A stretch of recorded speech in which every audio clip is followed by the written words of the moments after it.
换个环境，丢失了安全感，自然就很难入睡了。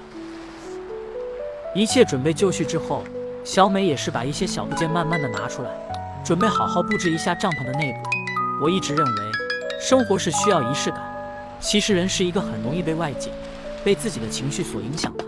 如果内心空落落的，不妨试着用一个个小的物件，一个个可以给你带来情绪价值的东西去慢慢填满它。每一件能给你带来情绪价值，能给你带来快乐的东西，都是值得的存在。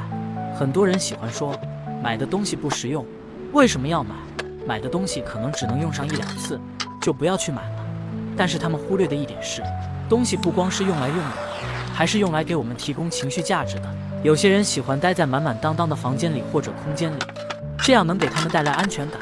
在现在尔虞我诈的年代里，真诚的人太少，但是带来情绪价值的物件是纯粹的。随着天色渐渐地暗下来了，帐篷里的灯火通明，温暖了这个寒冷的冬天。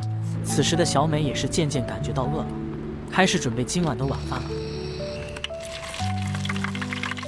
小美给自己准备的是炸鸡排，鲜香酥脆的鸡排在热油里被炸得滋滋作响，外焦里嫩，这种感觉别提有多棒了。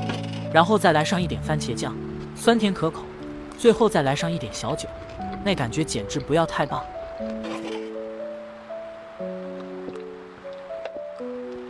随着小美的酒足饭饱之后，今天的视频也该告一段落了。